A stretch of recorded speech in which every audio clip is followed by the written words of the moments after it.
Sa isang liblib na probinsya sa paanan ng isang bundok, may isang paniniwala ang mga matatanda. Isang pamahiin na nagpasalin-salin na sa bawat henerasyon. Sabi nila, kapag isang umaga ay nagising ka at nakakita ka ng isang piraso ng pulang sinulid na nakatali sa doorknob ng iyong pintuan, huwag na huwag mo itong gagalawin. Huwag mo itong susubukang tanggalin. Dahil ang pulang sinulid na iyon ay isang palatandaan. Isang babala na mayroong isang nilalang mula sa kabilang mundo na nagmamasid sa iyo. Pinili ka nito. At sa oras na hawakan mo ang sinulid, tinatanggap mo ang paanyaya nito. Marami ang naniniwala, marami rin ang hindi. Isa na rito si Elena, isang dalagang kadarating lang sa probinsya para magbakasyon sa bahay ng kanyang lola. Sanay sa syudad, para sa kanya, ang mga ganitong kwento ay katang-isip lamang, mga panakot sa bata. Isang umaga, habang naghahanda ng almusal, napansin niya ang isang manipis na hibla ng pulang sinulid, nakatali ng mahigpit sa lumang doorknob ng kanilang pintuan. Naalala niya ang kwento ng kanyang lola, ngumiti lang siya.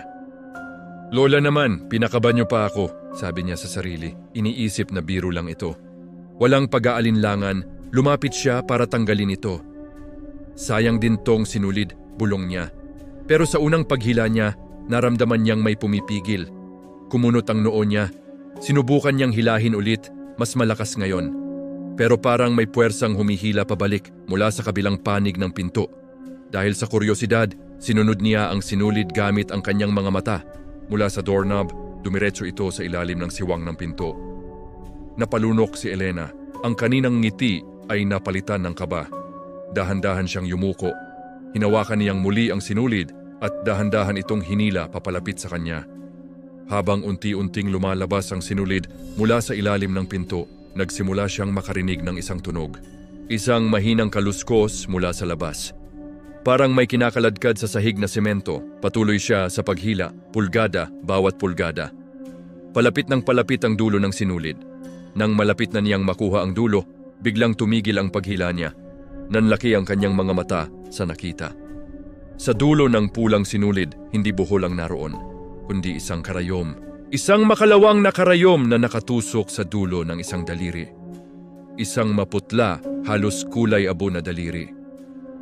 Bago pa man siya makasigaw, biglang humigpit ang pagkakakapit ng daliri sa karayom at buong lakas nitong hinila pabalik ang sinulid. Sa sobrang bilis, nadala ang kamay ni Elena. Ang karayom ay bumaon ng malalim sa kanyang hintuturo. Isang nakakabinging sigaw ang kumawala sa kanyang bibig. Hindi dahil sa sakit, kundi dahil sa nakita niya. Sa siwang sa ilalim ng pinto, isang pares ng mga mata ang sumilip pabalik sa kanya.